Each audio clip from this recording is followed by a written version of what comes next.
Welcome to another episode of the Apex Perspective podcast.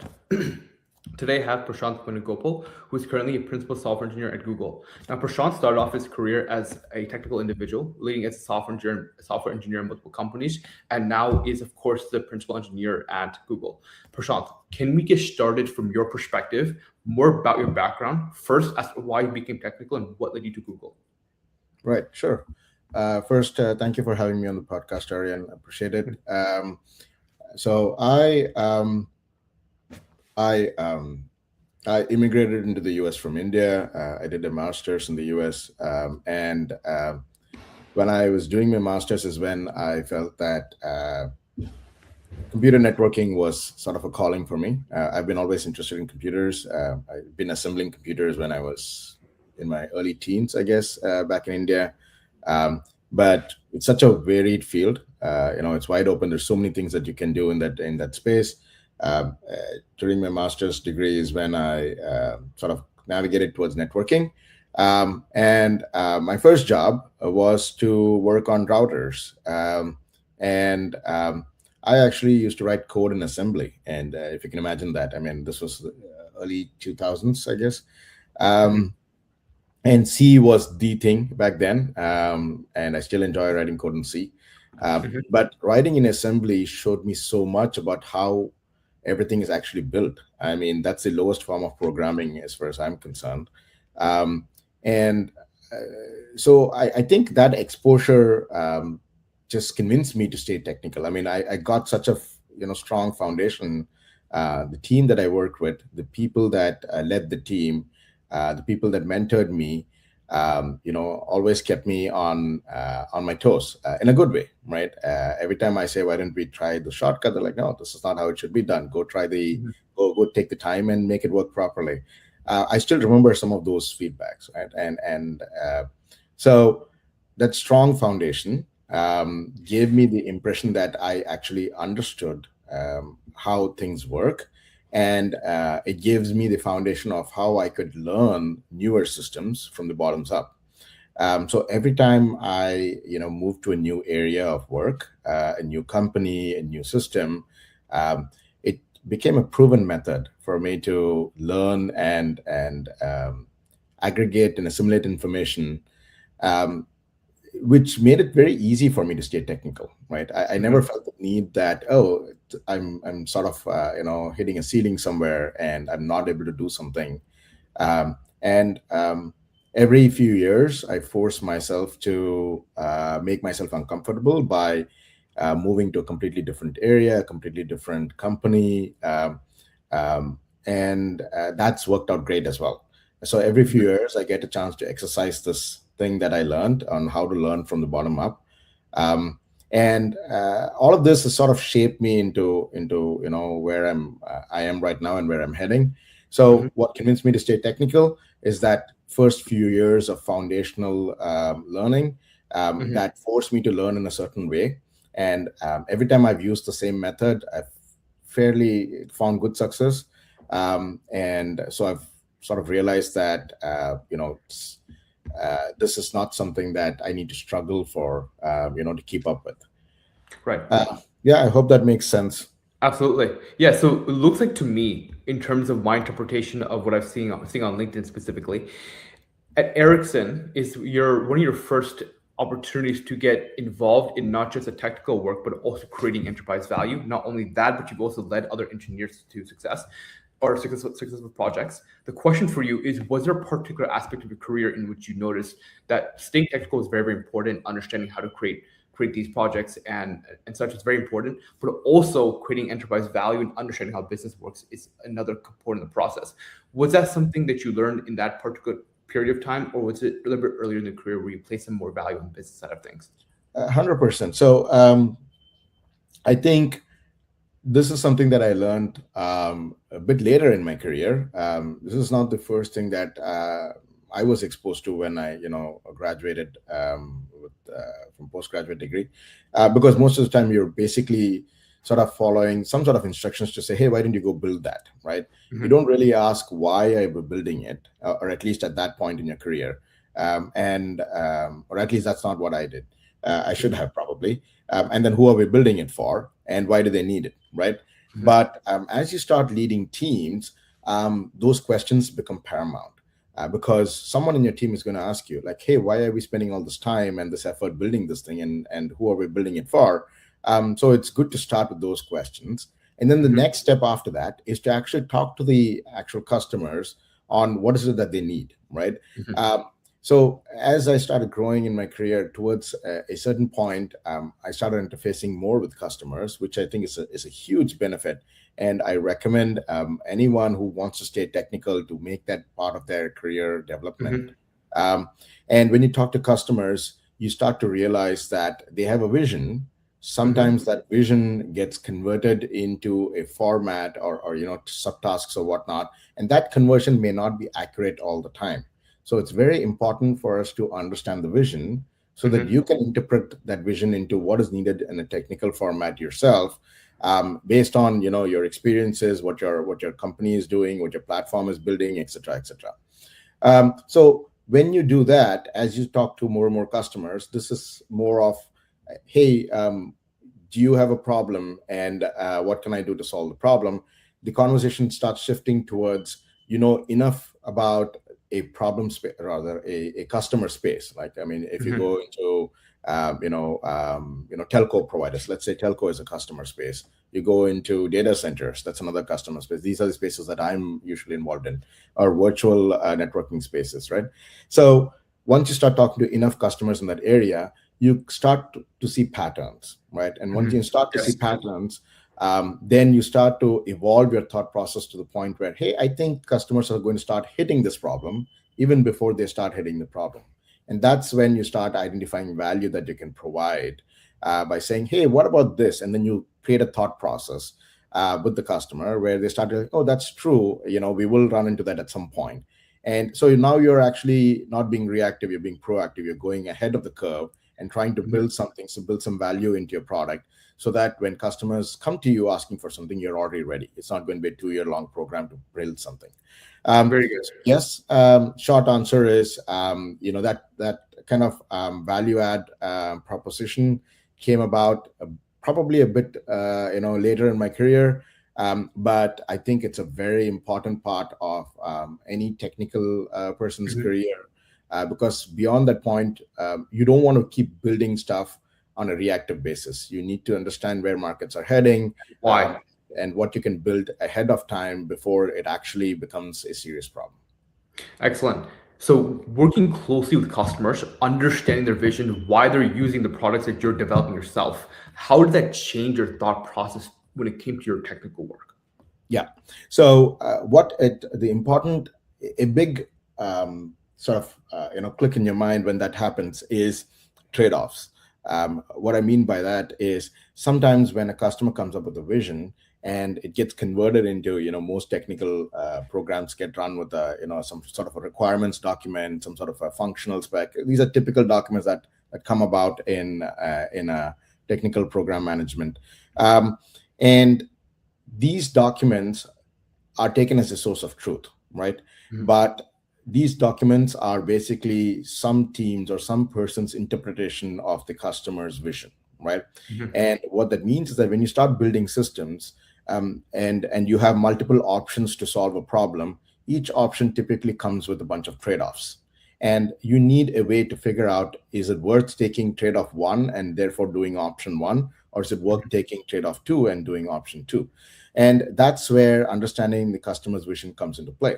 What you're trying to say is like, hey, if I take trade-off one, the customer, that's very likely going to be a better fit for the customer given their vision than trade-off two. And so those understanding the vision helps you pick a solution that is going to be lasting longer for the customer given the kind of Mhm. trade-offs that you're taking, and also understands. And some of this is not going to be visible in these documents that are written up, because it's too what's the right word for it? Like I said, it's like a telephone game, right? It's very Mhm. easy to misinterpret communication along the way. And if you're the 10th person in the line that's getting some input, it's already filtered out. So Mhm. talking to the customer, understanding the vision directly, gives you a better sense of what you need to build for. What that really means is that, what kind of trade-offs are you willing to take? Excellent. And before we get to the work you're doing at Google and understanding how you approach your thought process there and the work you do there, I'd like to understand your perspective on people management. I think from what I'm seeing, once again, Ericsson is where you had that opportunity to lead a couple of engineers and lead these successful projects. Question for you is, what is your approach to people management essentially? There are a lot of the number of C-suite executives I've spoken to previously. They have their own unique leadership style. There could be democratic approaches. There could be more authoritative leadership styles. What do you see as, in your opinion, an effective way to lead engineers to successful execution? Right. So I've not been a people manager, and Mhm, but what I do, of course, I lead teams from a technical perspective, and mhm, as I've grown, as I've accumulated experience, I've learned some things along the way, the do's and the don'ts. So I don't know if there's really a specific term that I would use as my people management style, but I can give you a few, tidbits. So first thing is that you are going to have interesting, let's call it temperament, mhm, across the people that you work with. It is extremely important to stay as objective as possible, right? mhm, Uh, Most times, most engineering organizations, there's typically friction that forms because of this difference in temperament, right? mhm, Uh, so it's important to figure out or to focus on that the goal is to get the project executed, not mhm, on the point of proving who's smarter than the other, right? So that removes a lot of friction out of the way. Okay. mhm, And the second part is, as again, since I'm not a people manager, but as a TL, I lead an organization that's, I think, over 100 people now, mhm, and there's a lot of junior, mid-level engineers that start looking up to you for career growth advice, right? mhm, And they want to sometimes mimic your career path. They want to sometimes get advice from you on, is this the path I should be on, etc., etc. Um, Take the time to actually talk to them. I spend a mhm, lot of time on one-on-ones with folks that are fairly junior in the company, because it's important that they realize that this is what they want to do, or they realize that this is not what they want to do. Right? It mhm, works good for them and for the team when there is mutual alignment on, hey, this interests me or it doesn't interest me. Right? mhm, Someone who's not interested in the kind of work is probably not going to put their best foot forward, right? mhm, And someone who's interested and they understand what is going to come up in the pipeline, because they're just out of college or they've just been a few years mhm, in the workforce, and they want to know, what else should I expect? Once they start seeing or get a hint of what's going to come up in their pipeline, and if they still are interested, they're really going to work towards that, right? At least they know mhm, what to work towards that, right? So spending a time with team members, whether you're a TL or a people manager, specifically as a TL, I highly encourage that, um, to answer their, even if you think these are really basic questions, but these are really important questions from their perspective, right? mhm, Taking the time to understand their interests and guiding them, even if it means losing someone in the team, because it's actually better for them and their career growth, and it's better for the team to actually have people who are interested in the work that you're doing, mhm. is something that I've learned along the way. It's actually benefited me a lot of times when I've tried to help team members sort of find their calling, right? Excellent. Yeah. So tell me a little bit more about the work you're doing at Google. I was curious about if you had input on the hiring process. I've spoken to or Mhm. had the pleasure of speaking to quite a bit of engineering managers at Google. Quite question for you is, do you have input on the hiring process as principal engineer? Yeah, I mean, when you say the hiring process, I interview people for the team. Yep. I know there's a hiring committee, and they have, I'm not part of a hiring committee as such, Mhm, but for the org that I lead technically, I do have a strong say on, especially the higher mhm, the level. I do have a strong say on what to look for, etc. right. So from that perspective, yes, we want to hire, we want to make as much as possible. I mean, you can't ever say I'm going to get 100% of the hires right, right? But you want to do as much due diligence as possible, and you want to try and make sure that, okay, I'm fairly confident this is a good hire, right? Mhm. Uh, so for that purpose, there are some certain skills, both technical and behavioral, that we look for. Exactly. And the higher you go, to me, it is a bit more behavioral that is more important than technical, right? Um, uh, Most senior folks are senior in this era because they're fairly good in a technical perspective, right? And there are all sorts of other metrics to measure technical perspectives, right? The behavioral perspective is very important. I, for one, feel that a TL, at least in Google, will be successful if they know a bit of people management. Like I said, I've not Mhm. been a people manager, but Okay. I tend to talk to a lot of the team members about all sorts of issues, right? It Mhm. doesn't need to be just technical issues. And I've realized that forming those relationships, peer wise, upwards, downwards, is a huge benefit. Because you're understanding what your team member wants to do in their Mhm. career, and you're trying to provide them opportunities, which means Mhm. you're trying to help them with you're holding on to good talent, right? Um, so TLs who are a bit more social, who are able to connect with people beyond just technical conversations, will Mhm. succeed really, really well. This is my opinion, right? And I Very interesting. constantly I constantly urge my TLs to say, go form relationships. All the technical know-how, you have to learn a bit about Google systems. You have plenty of time for that. But the TL to TL relationships are the ones that are really going to get things done. I haven't heard of that before, by the way. This is actually the first time I'm hearing this. Oh, this is at least for me, it has worked big time. I have a lot of peer friends, friends who are, I call them friends because that's the kind of relationship we maintain. Sure. Friends who are more senior than I am, and friends who are more junior than I am. Mhm. And when we constantly talk, I get a lot of back and forth feedback on what could be wrong, what could be bothering them, whether it's in my own team or in other Mhm. teams, right? And the TL to TL relationship actually gets a lot of stuff done at work. You tend to move Mhm. a lot faster because when you remove the friction that, hey, I'm trying to actually compete with you, and it comes down to like, look, I'm just trying to get the project done. And once that mentality comes in, there's a lot of this back and forth debate, this trade-off that I talk about. There are Mhm. much easier conversations to have. Right. That's actually a unique perspective I've not heard before, but I can imagine that if you are having a stronger relationship beyond the actual work itself, there's a much easier way to exchange ideas for sure. And Yes. that's something that's easier to do in any kind of project you lead. Now, you did mention something that was very important. You said when you're looking for a candidate or when you're looking to evaluate a candidate, you said that behavior is important to you. You said that that might actually be even better potential sense of judging than the technical itself, the technical work that person's done or is capable of before. So why is that? And Yeah. what else do you look for in a candidate? Yeah. So I can give you some examples, right? I mean, like, Sure. if you hire someone who's extremely technically capable, right? And most people who go past all the interview hurdles in Google typically are in that category, right? Mhm. At senior levels, at least, right?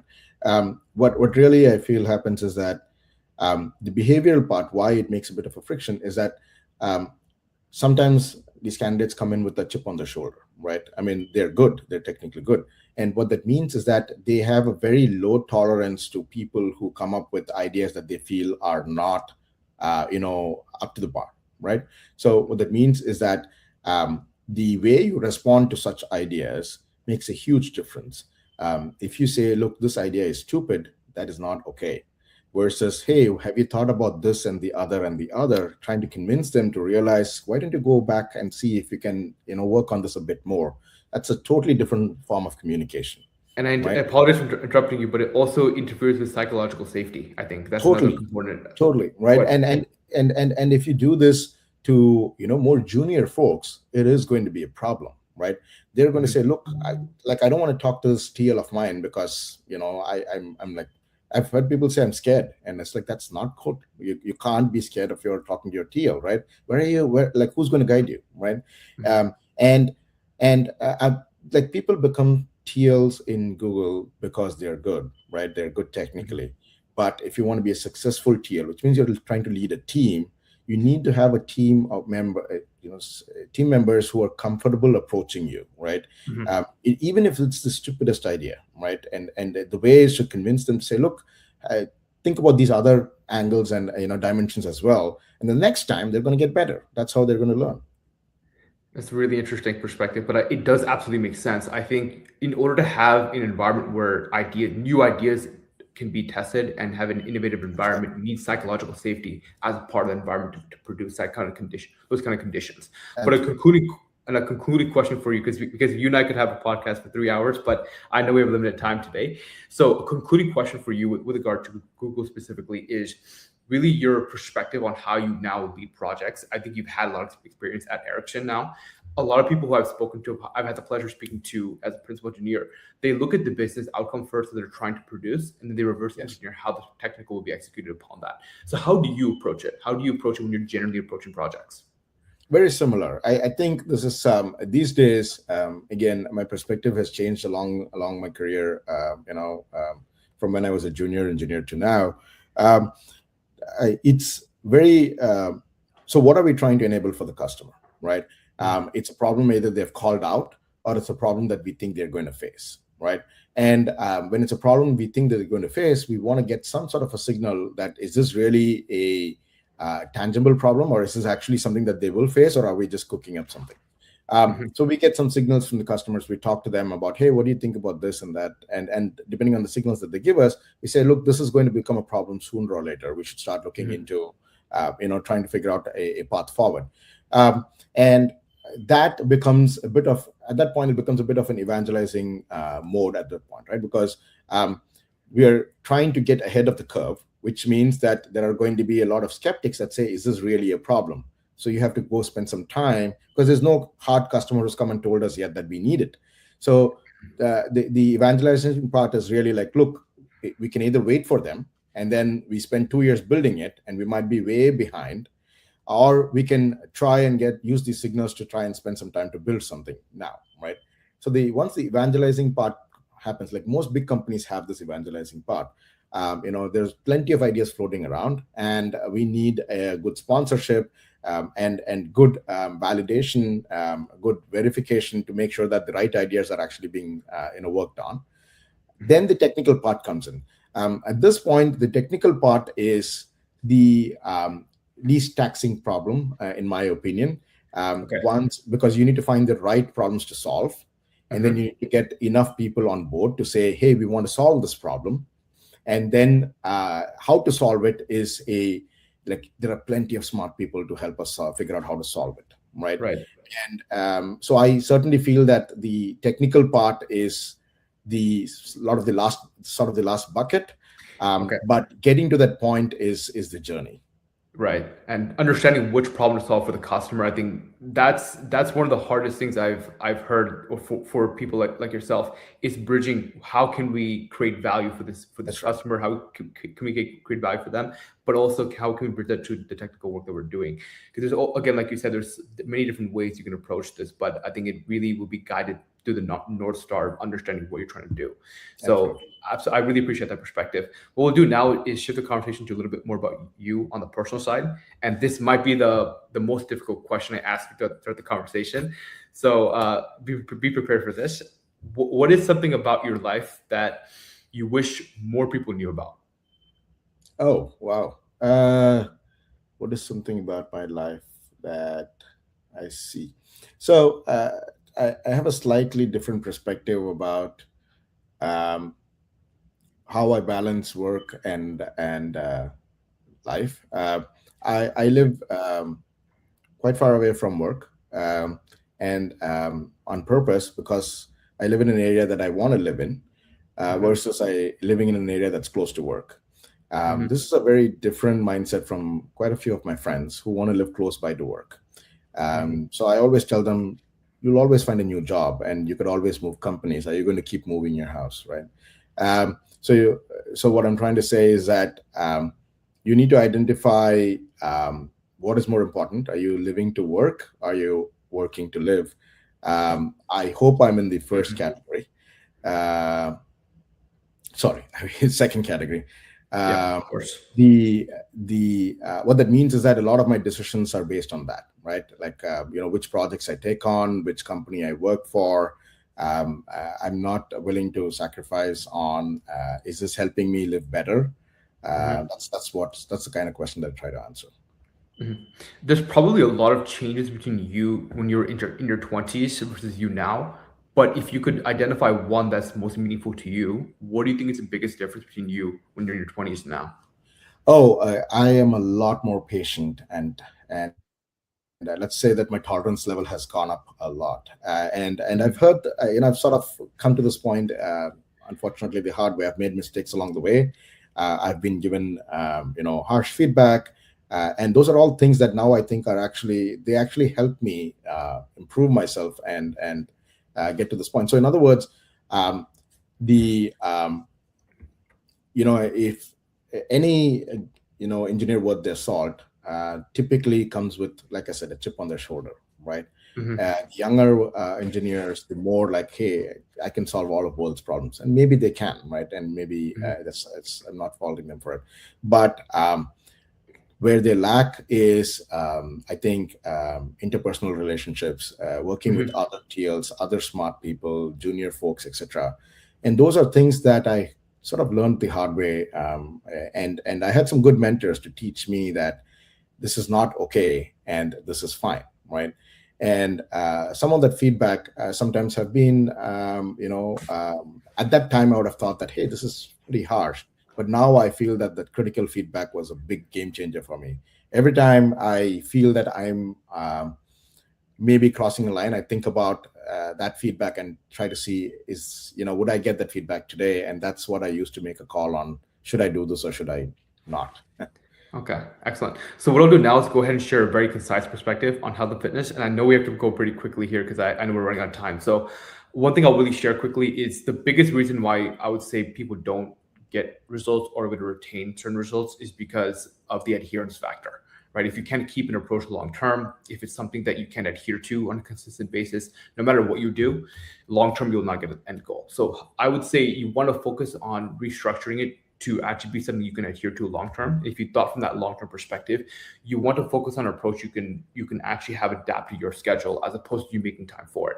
An example is, for example, if you have a gym dependent approach or a studio dependent approach, the times you're traveling, the times you're stuck in the office the whole day, you're not adhering to that approach. That's going to cost you progress. And in a long enough time scale, you might not actually end up getting that goal. So restructure from the actual route and focus on an approach that is location independent, such as leveraging step count, because as we discussed, and as I discussed many times on this podcast, that's the one thing that can adapt to your schedule as opposed to you making time for it.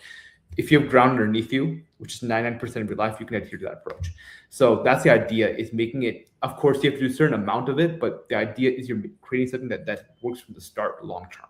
And that's how I would focus on shifting the thinking process on health and fitness. And this is, of course, what I use to lose 70 pounds and keep it off. So that was very Right. concise, but hopefully gives a different perspective to what's being traditionally told. But what we'll do now is shift this conversation to Prashanth's plans for this year. So Prashant, tell me a little bit more about your plans for this year, whether it's going to be on the personal side or the professional side.